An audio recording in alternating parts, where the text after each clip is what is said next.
তারেক রহমানের অ্যাসাইনমেন্ট পালন করতে গিয়ে বিএনপি নেতারা ব্যর্থ চেষ্টা করছেন এবং এটা বিএনপির লোক দেখানো প্রতিবাদ। দর্শক, তারেক রহমান বিএনপি নেতাদের অ্যাসাইনমেন্ট দিয়েছে যে তোমরা সকাল সন্ধ্যা ভারতকে গালাগালি করবা, ভারতের আধিপত্যবাদের বিরুদ্ধে অবস্থান নেবা। কিন্তু বিএনপির মৌলিক রাজনীতি এখন ভারতপন্থী। যেহেতু বিএনপির মূল রাজনীতি এখন ভারতপন্থী, এজন্যে তাদের কৃত্রিম ভারত বিরোধিতা এটাকে ব্যর্থ চেষ্টা আমরা বলবো।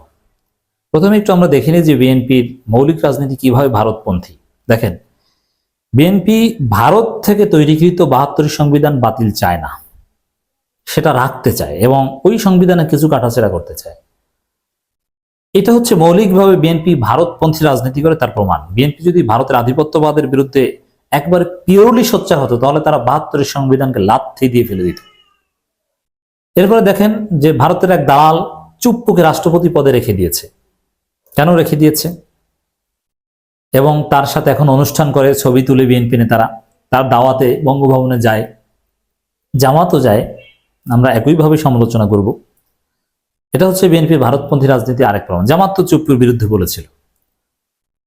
এরপরে ভারতের যে আরেক রাজনীতি, মুক্তিযুদ্ধের চেতনা ব্যবসা এবং বিভাজনের রাজনীতি, যে অমুকরা স্বাধীনতা বিরোধী, স্বাধীনতা বিরোধীরা এখন বিজয় দিবস পালন করে, আন্ডারগ্রাউন্ড পলিটিক্স, জামাত শিবিরকে খোঁচা দেওয়া, অমুক তমুক, কিসের দ্বিতীয় স্বাধীনতা, মানে এই যে কথাগুলো বিএনপির, এটাও প্রমাণ যে বিএনপি সেই ভারতীয় বলয়ের রাজনীতি করে। এবং মির্জা ফখরুল তো স্পষ্ট করেই বলেছিলেন প্রণয় বর্মার সাথে বৈঠকের পর যে ভারতের সাথে বিএনপি সম্পর্কের বরফ গলেছে। তো মৌলিকভাবে এবং আওয়ামী লীগ নিষিদ্ধের বিরোধিতা করছে তারা। আওয়ামী লীগকে নির্বাচনে চায়, দ্রুত নির্বাচন চায়, এগুলো সব ভারত চায়। আওয়ামী লীগ নিষিদ্ধ চাই না, কে চায়? ভারত চায়। দ্রুত নির্বাচন চায়, কে চায়? ভারত চায়। এবং সজীব ওয়াজেদ মোদীকে বলে দিয়েছে দ্রুত নির্বাচন দিন বাংলাদেশে। আওয়ামী লীগকে নির্বাচনে অংশগ্রহণ করার সুযোগ দিতে হবে, এটা কে বলে? আওয়ামী লীগ ভারত চায়। অতএব বিএনপিও সেম জিনিস চায়, বিএনপিও মৌলিকভাবে ভারতের রাজনীতি করছে। তো সেই বিএনপি সকাল সন্ধ্যা ভারতের বিরুদ্ধে বলছে, সেরকম একটা বক্তব্য। যদিও রিজভী সাহেবের বক্তব্যকে আমরা, তার একটা আলাদা অবস্থান আছে, কিন্তু তিনি তো বিএনপি বলয় থেকে বের হতে পারবেন না। একমাত্র দিল্লি ছাড়া কেউ শেখ হাসিনাকে সমর্থন করেনি, রুহুল কবির রিজভী। রিজভী এমনিতেই সে ভারত বিরোধী, কিন্তু তারেক রহমান স্পেশাল অ্যাসাইনমেন্টের পর তো আলট্রা ভারত বিরোধী, এতে কোনো সন্দেহ নেই। গত 16 বছরে একমাত্র দিল্লি ছাড়া আর কেউ শেখ হাসিনাকে সমর্থন করেনি। কে বলেছে সমর্থন করেনি? এটা তো ভুল বক্তব্য। চীন করেছে, রাশিয়া করেছে, এমনকি যুক্তরাষ্ট্র অনেক ক্ষেত্রে ম্যানেজড হয়ে গিয়েছিল, চুপ করেছিল।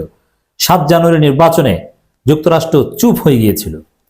অতএব যেখানে আগেই তো বিএনপির লোকজনই বলতো, ঈশ্বরচন্দ্র রায় প্রথম বলেছিলেন যে এই সরকার ভারত, চীন, রাশিয়ার সরকার, তাহলে আপনি কেন বলছেন যে কেউ সমর্থন করেনি?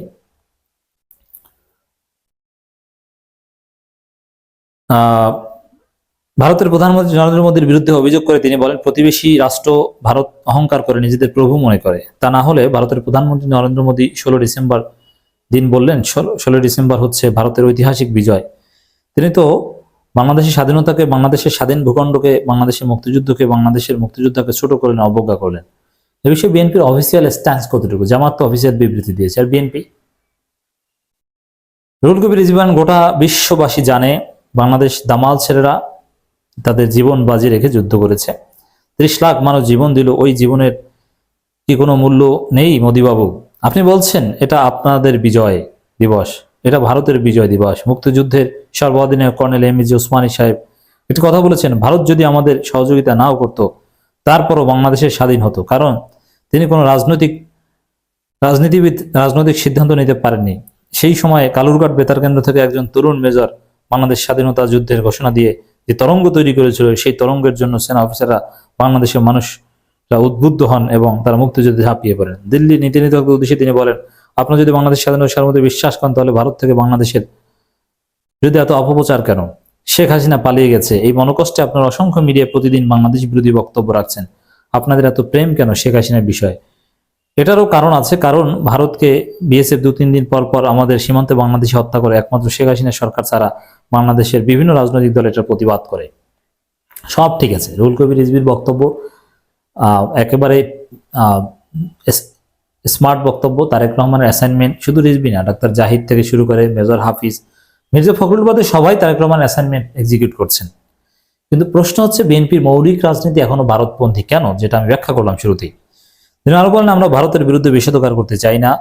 বাংলাদেশে একটা পরিবর্তন হয়েছে, এই পরিবর্তনে 16-17 বছরের নিরন্তর সংগ্রামের মধ্য দিয়ে আন্দোলনকে নেতৃত্ব দিয়েছেন বেগম খালেদা জিয়া। তাকে মিথ্যা মামলায় অন্যায়ভাবে সাজা দেওয়া হয়েছে। এতদিন কেউ কেউ বলতেন যে দুদু বলতেন এই আন্দোলনের একমাত্র মাস্টারমাইন্ড তারেক রহমান, আর এখন খালেদা জিয়া।